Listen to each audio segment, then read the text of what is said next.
Welcome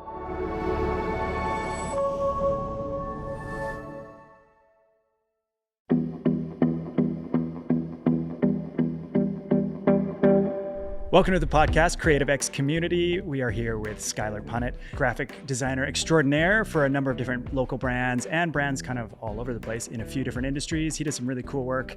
And we are here in Penticton, BC in the Standard Space, which is a really cool new co-working space that's kind of popped up here in the last year or two or so. It's 1 year exactly. Yeah, 1 year exactly. Yeah. So lots of fun, creative things happening in Penticton that are just kind of changing the whole dynamic of how we look at creativity in this community. But yeah, without further ado, Skyler, maybe you can just tell us a little bit about yourself and just kind of the Coles notes of how you got into graphic design and what type of work you do. Sure. So I kind of hover between graphic design and illustration. I went to Emily Carr University of Art and Design in Vancouver in 2006 and graduated in 2010. From there, I went on to work with in animation and video games and started as a junior storyboard artist, moved up pretty quickly in that. And these are very little studios and very small budget productions. So you move up quick, which is a nice thing to do in those small spaces, small businesses. So moved up to being art director and running the art department, and did that for a couple of little productions. Did one feature film storyboarding. Moved back into video games and did some really indie game development, and then decided I wanted to get out of that and moved into doing graphic design and illustrative design, you could call it, for the alcohol industry. So mainly for the craft beer industry. It was 2014, 15. So that craft beer industry boom was on, and people needed a lot of help differentiating themselves from the competition. And I've been in that world for, it's 10 years now. And yeah, that's how I got here. I mean, obviously I'm familiar with your work. I won't say why, but I think that, the craft beer, from what I know about it, as it started to kind of take off kind of in the, let's call it the early 2010s, the design was quite different than it is now. It seemed kind of old school, but ornate and sort of, maybe if there were illustrations, they were something you might have found in a different time. And then slowly, well, I guess not slowly, actually quite quickly, maybe they went through a minimalist sort of period of time in there, kind of mid, somewhere. I don't know exactly when it was, but everything kind of seemed to go back to basics, almost like a Scandinavian style design for a while, but being very simple. And now we're back in the last, handful of years as things really took off with craft beer in British Columbia. We're back to these really illustrative, cool, really artistic designs. And every brewery seems to be partnered with, some kind of artist that can bring those ideas to life. And there's a real creative vision behind a lot of this stuff. And your work is so cool. I think there's just, I've looked at a lot of the different things you've done for different breweries over the years. And of course they're unique to each brewery, but they do have your kind of style there. How would you describe your kind of design or illustration style? It's pretty lush. I'd say it's there's a lot going on, and at the same time it's trying to create these really flowy compositions that are comprised of a lot of different things, but still harmonize into something that flows and that directs the eye from the main subject to the details. It definitely, and like you said, it's it varies from project to project and from business to business. But yeah, there's looking at what's in front of me on the table right now, there's a lot of detail, and then a lot of sort of organic subject matter and compositions. We hear a lot about storytelling. Yeah. I think when we're talking about brand work and that's become a bit of a buzzword, but obviously stories are important, and every brand does have a story, and some are kind of more organic than others and some are very concocted. But I feel that's something that comes up a lot in briefs for projects, creative briefs. But how much like storytelling do you find goes into each of these labels, or is it really just like up to your total imagination to come up with something cool? Storytelling is definitely like working with the client to either draw the story out of them if it's not obvious, or sometimes it's just very obvious on the surface. But I mean, that early on in my career, as I shifted from animation to the alcohol industry or beverage industry, and I brought that storytelling aesthetic from animation. So you're really like every scene, you're figuring out, okay, what's the point of the scene? How is it? Where's the change happening in the scene? And like, why is it important? And I think like bringing that aesthetic to a brand and then just to like an individual label is what captures people's imagination and ultimately what gets their attention, which is really what you're doing, is like you're competing on the shelf for people's attention. And in terms of like how that works, I remember early on working for a company and just like iterating over and over and over again for a client. Finally, it was like getting on the phone with them and asking them like that question, like, tell me the story, tell me like why you did this. And it was like from right on, as soon as I asked the question, they were like, oh my God, I'm so glad you asked that. Like I was waiting for that question in the survey. It never came. And I've been like, there's so much I wanted to tell you, but I didn't know if it was like necessary to the project or if it would overwhelm me. And then they just talked for like an hour of the phone call. I think I asked maybe 2 more questions. And as they were talking, I was sketching and sketched out a logo, sent it to them, and they were like, yeah, that's it.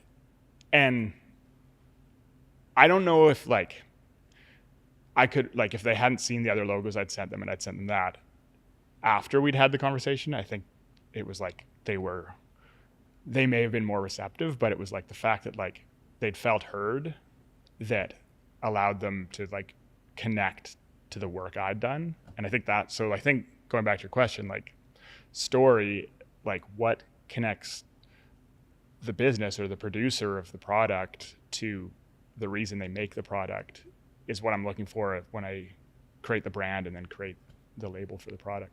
How do you balance the creativity and your artistic integrity and vision with client needs and I guess this is the classic art versus commerce battle, right? We're all faced with this in a creative field where we have to make a living, but we also want to be artistic. And for me, it's not as hard as I think a lot of people think it is. Almost the worst thing is when a client comes and says like, do whatever you want. That's when the guesswork begins. And like, yeah, I can do what I want, but then as soon as someone sees what I've done, that's when they suddenly have an opinion about it. So really like working with a client who knows what they want is, that's the best scenario. That only happens maybe 10% of the time. The other 90% is how you handle the process. Having good clients means you have a good collaborator. Like that's what it comes down to. And I think like that's been the biggest change, is like instead of seeing clients as like potential adversaries, it's like or like the or even just a meal ticket, or even like the person who's going to rain on your parade if you go too big with an idea. It's like, well, no, like the broadness of the scope, or like the depth of the creativity that you can find is in the relationship. And if you can build a working relationship that the client feels understood, they feel heard, and then start presenting them with, and not overwhelming them with your creative ideas, is the key to balancing that out. Like, I think it's another thing you learn too, is like being creative. Like you can picture it in your head and then you start describing it and the client just starts glazing over, and you realize that suddenly they've just like, they do not have that ability to picture the stuff that you're talking about. So yeah, it's just it's really about building a relationship with a client. And I mean, I think as somebody that also works in a somewhat creative field, or I guess it is a creative field. Yeah, certainly. In many ways. Sometimes it starts to feel not creative. And I guess that's where I was going with that, is that, I think when you do something for a job for so long, I mean, a bunch of things change, right? Mm-hmm. So in the beginning, I felt like I was very, just staying up extra hours, like pulling all-nighters, trying to make things perfect. And then realizing somewhere, many years into it, probably 5 or 6 years into it, that people weren't looking at those little details. They only cared about the parts that they cared about. Yep. And that I didn't have to burn myself out over details that only mattered to me. Yeah. And if the client was happy with certain things, then maybe that was good enough for me too. And that's a really hard place to get to creatively, because you're trying to do your best work all the time. But there is, like, I think with experience comes a point in time where you can sort of divorce yourself just a little bit from, some of the maybe ego side of things, or maybe like my creative wants, if it's not ego, but just the way that I think it should be versus the way it is.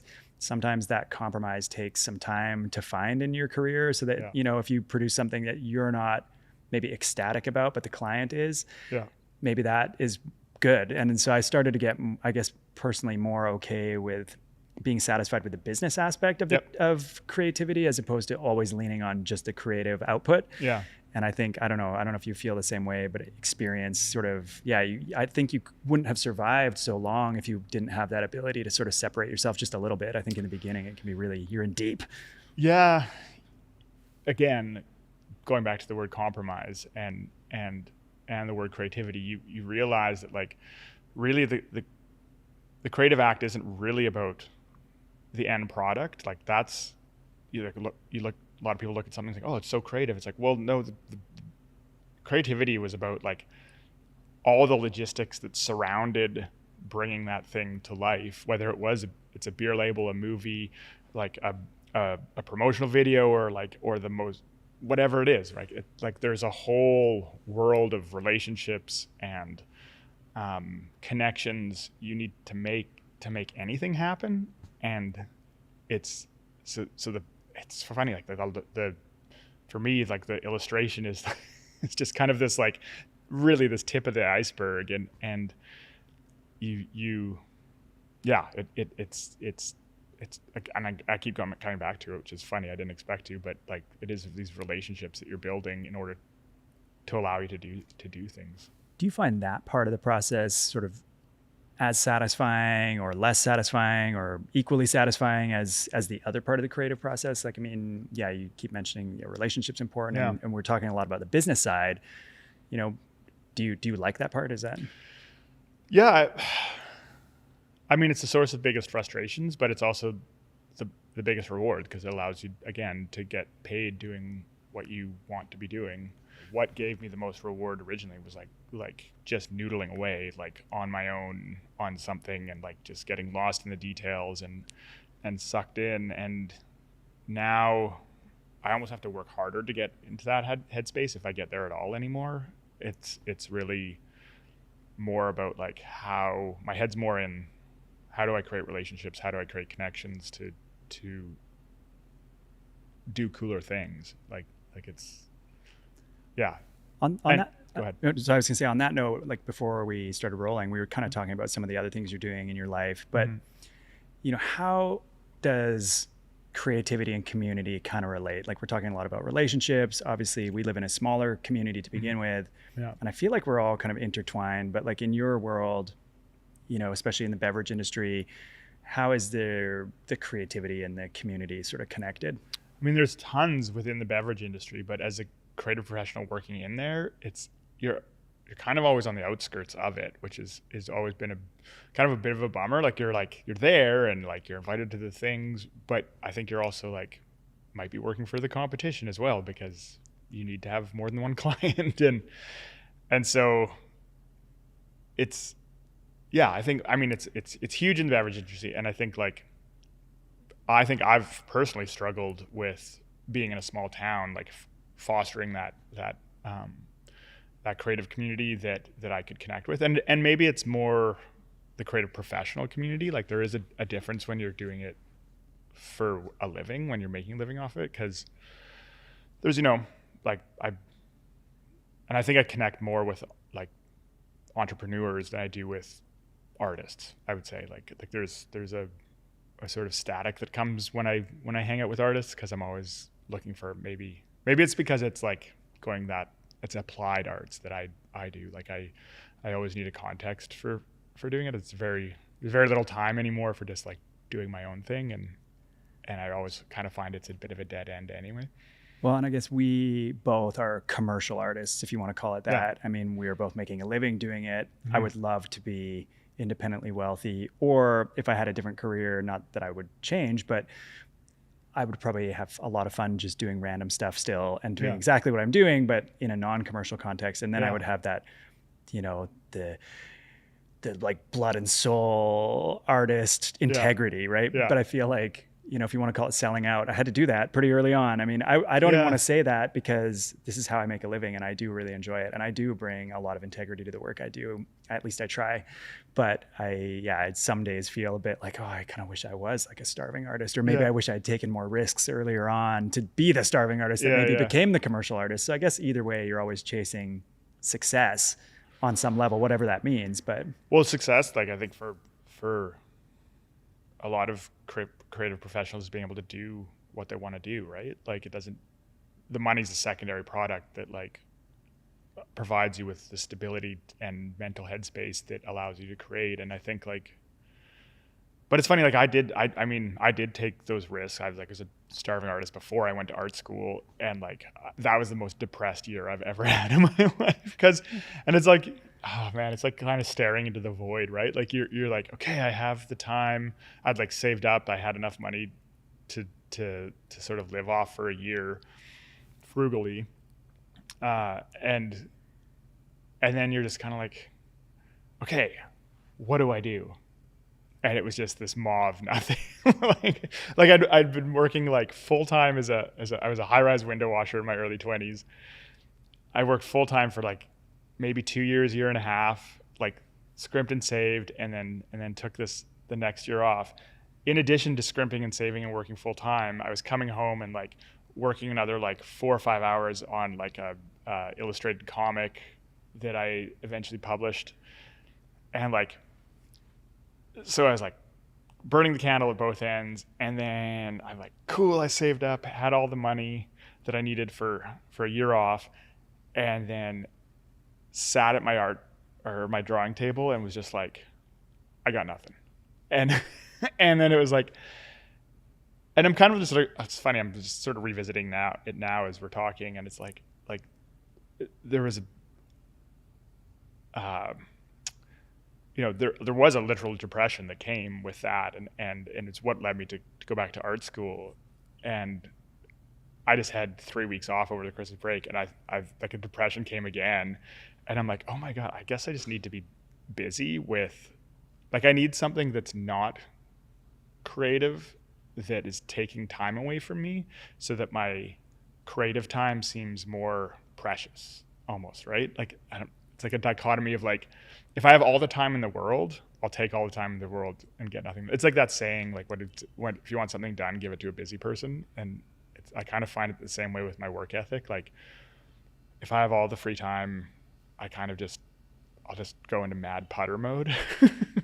It's true though. Like, so, I mean, this year, one of my things coming into the new year is I want to run a marathon again. Yeah. And again. Oh, again. Well, okay. Wait, this isn't for this podcast. Let's just say the last one didn't go very well. Okay. So I have a grudge match with it. Yeah. But part of the reason I'm doing it is not to just run a marathon. Yeah. And I use a lot of running metaphors in my work, and when I'm talking to clients and when I'm talking to my kids, but there is something about like what you just said, like if there's too much time or there's too much space, there's no room to create, which is bizarre because it's the opposite of what you think it is. So I need to be like constantly, like almost like over busy. To, like, when I'm super busy, I will get insane amounts of stuff done. Idle time is you're right. It's like the kiss of death of productivity for some reason. It makes sense when you think about it that way, but running the marathon, I just find it gives me something else to focus on other than my work. And it stimulates my body and mind in a different way and kind of keeps me firing on. It gives you a lot of energy, I think.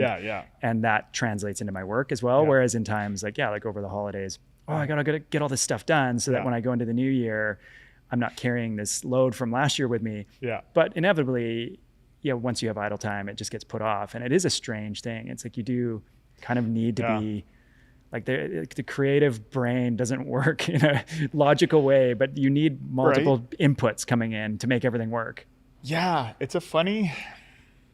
I find this kind of thinking helps, like these kind of conversations helps sharpen those concepts that just sort of vaguely float around. You know what it is? It's more like like I need an external stimulus to push against in order to start creating. If I'm just left to my own devices, it gets a bit meandery. But that said, I wonder, I don't know, as you were saying, like you're revisiting a marathon, and like the last one didn't, I've assumed like you didn't complete, or it just was not. Oh, I completed it. Just not pretty. It wasn't pretty. Yeah, it was bad. Jeez, if that was your first one. No. Oh, so you've completed more than one marathon? I've completed 2 marathons. Yeah. The first one I would say was a good college try for a very unprepared beginner in a situation. Like I basically pinch hit for somebody else in a triathlon relay. Okay. And so I ran that without any experience, and I'd done a bit of running and did as much as I could in the time, but I didn't train properly. Yeah. But I was also 10 years younger than the last one. And then so the last one came up, and I did all the work, and it just was a miserable failure. Yeah. But I was having some other health issues at the time, which I didn't know about. Right. So that created some major problems for me. And I just spent most of the last half of that marathon thinking about calling an Uber and getting in and going back to the hotel. But I didn't. Also, I somehow survived. Too, if it's like the difficult second novel phenomenon, that whole idea of like you do your first thing and you're like, oh, that went well. The second one will be easy, and you're just like, it makes like there's some confirmation bias in your head that like. The only reason that's probably not true is that I've got no business thinking that I would be good at marathoning anyway, and the first novel wasn't good either. So now I'm just delusional and have no.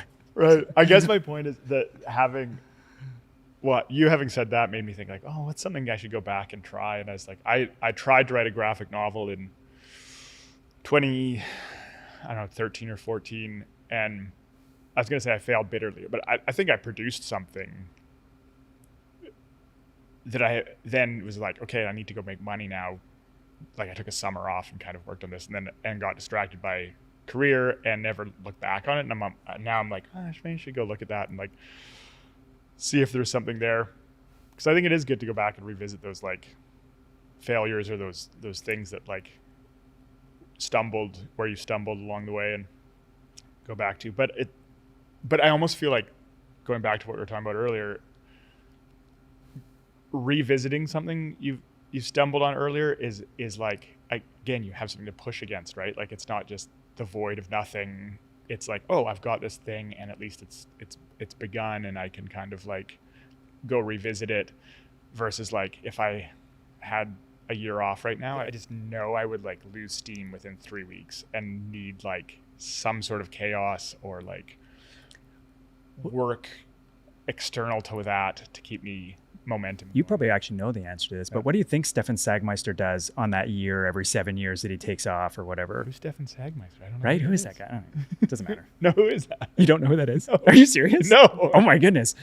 Okay. Well, that's a whole different story. Yeah. We don't need to talk about him. Okay. No, he's like probably one of the most famous graphic designers that has ever existed.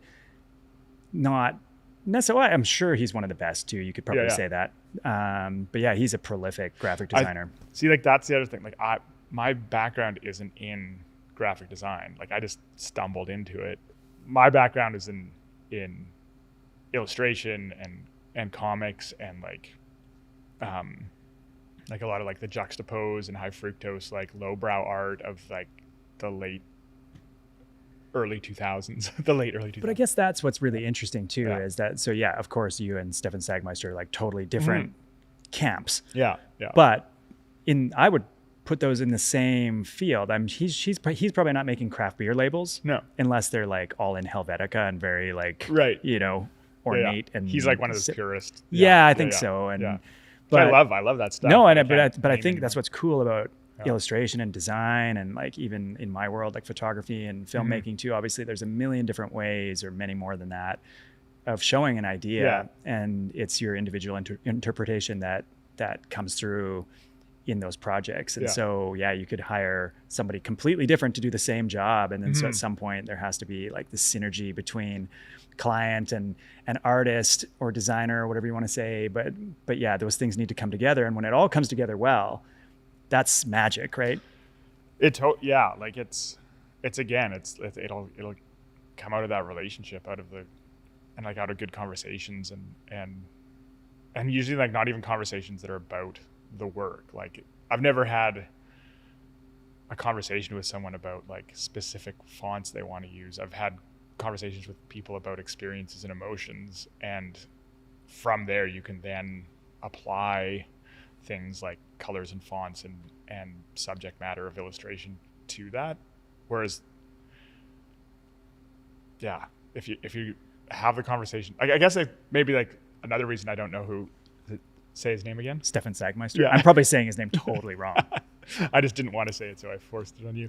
On that note, though, I mean, I think that shows your experience and kind of humility as well, just being able to deal with clients in that manner and really just like try to understand them on a more human level, as opposed to worrying about like fonts and things right out of the gate, because that's kind of a literal conversation. Whereas to create something like what you've done with a lot of these, beer labels and other work that you've done, you're telling that story, you're interpreting it emotionally. And so with a font isn't something you need to discuss in the beginning. You need to get a feel for all that, is my guess of what you're saying. But it just, Yeah, I mean, I think like it can be a bit alienating coming to a client, especially our clients, like as we said, we're small town guys. We're not in New York. Like I'm sure like if you're in New York or LA, the like first meeting you have with a client, like first of all, you're probably not working with like individuals or small businesses. You're working with people who deal with this stuff all the time. So you're going to get like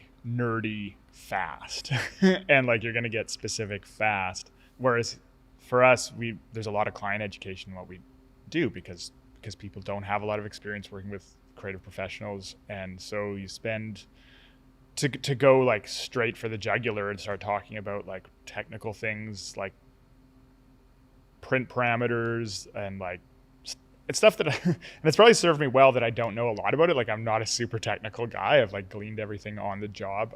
My degree isn't even in design. It's in fine art. And so anyway, it's a roundabout way of saying that the meeting the client where they're at versus where you as the designer are at is a way to enter into or build a relationship or build a dialogue that creates that trust that then you can start doing some crazy stuff and fun. Tell me about, I mean, we've got some labels that you've designed here and a skateboard, which is very cool. Tell me a little bit about some of these projects that you've worked on.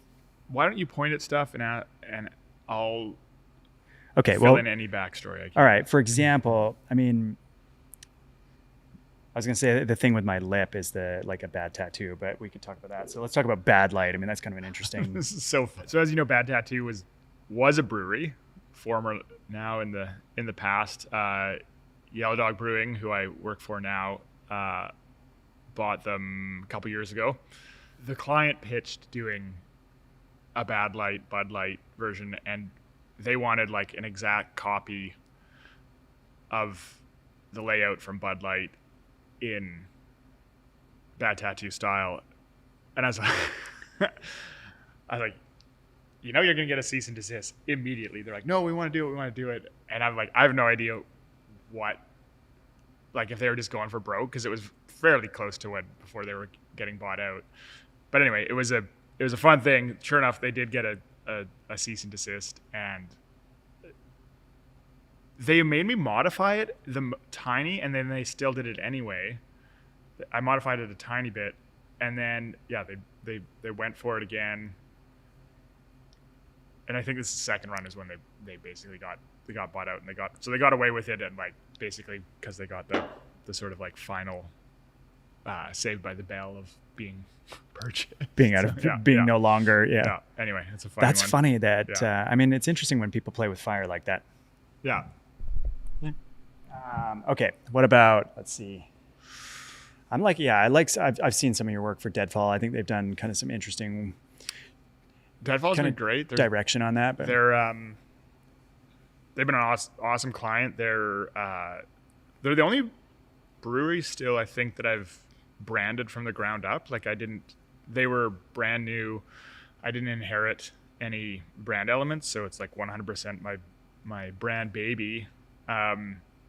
But again, like talk about a great collaboration with clients. All four of the owners are biologists. They're so highly educated folk.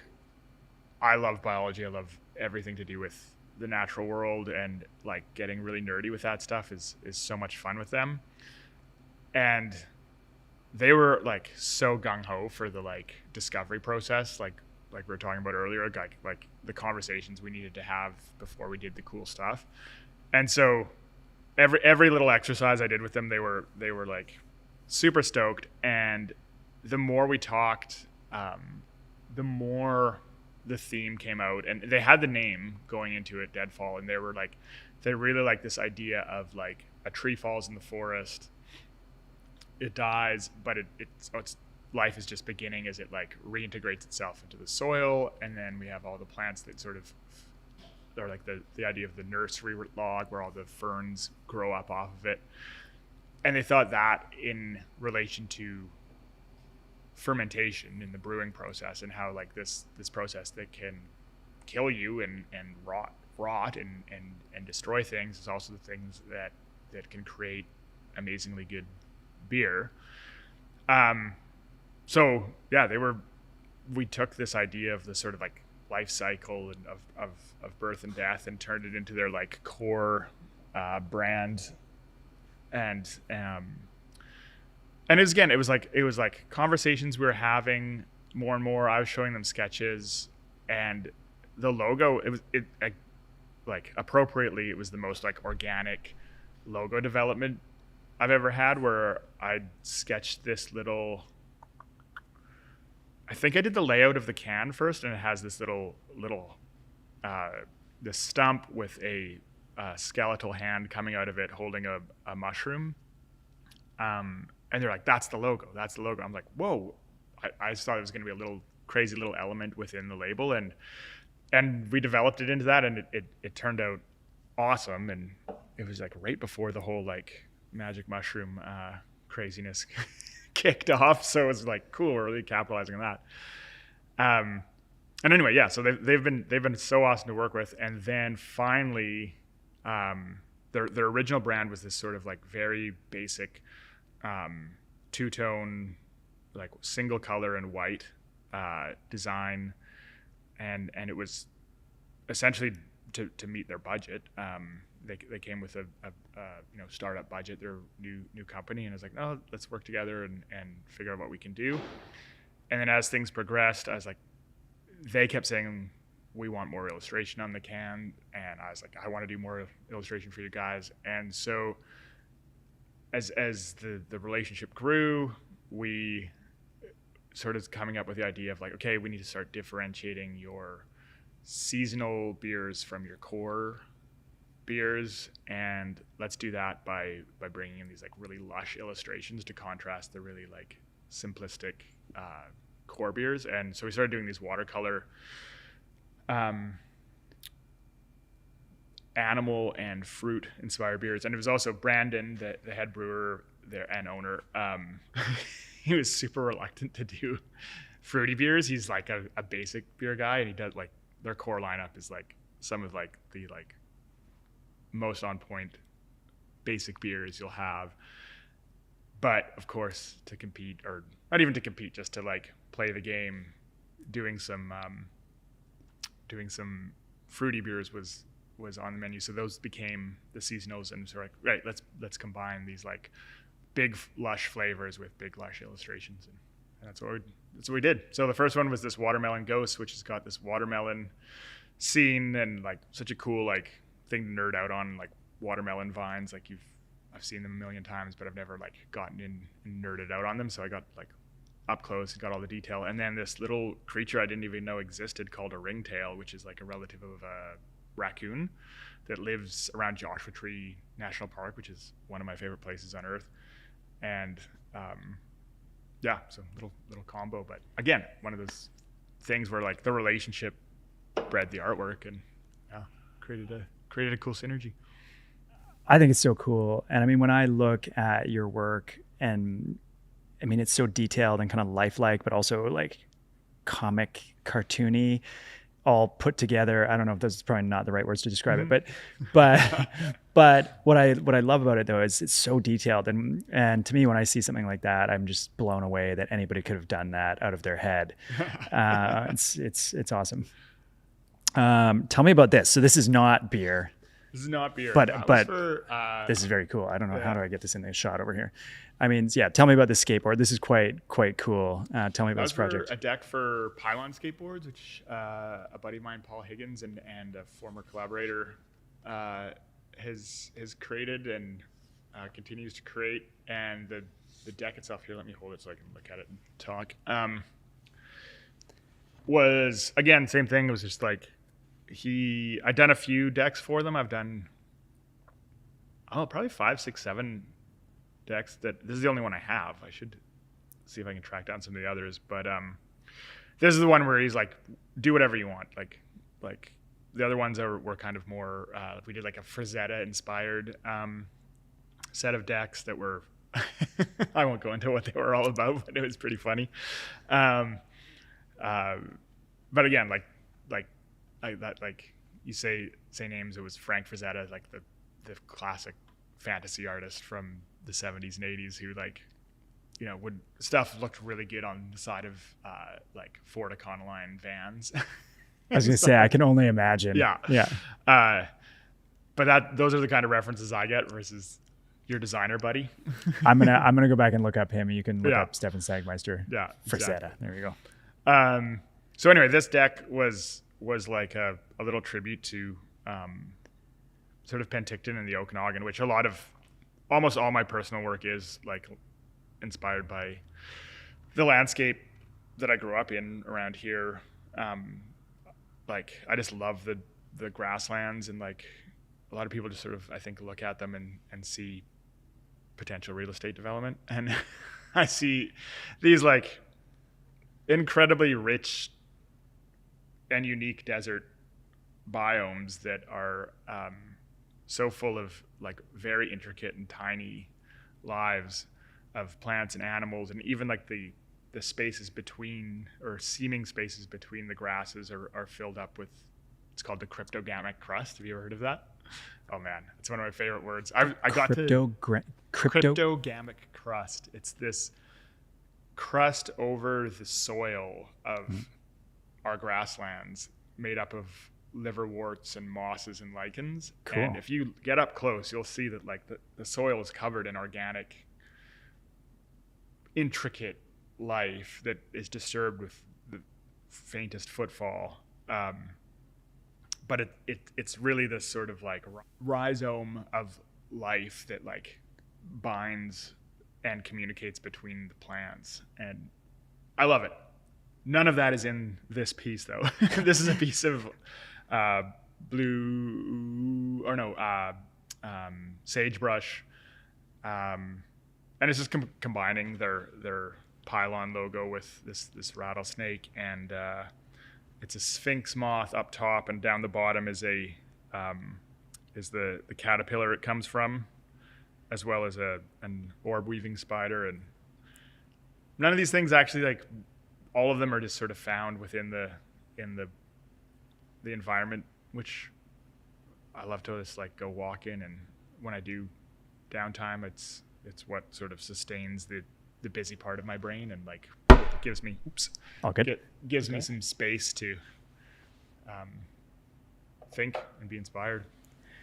Very cool. I mean, to me, getting your artwork on the back of like a skateboard deck or on a snowboard or something is pretty much the ultimate. I think that's super cool. I think that's a nice way to wrap up this conversation.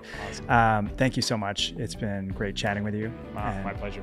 We'll continue this chat off camera, I'm sure. Yeah. Where can people find you on the internet? Everything's skylerpunnet.com or Skyler Punnet Creative on Instagram. Those are the places I hang out. Cool.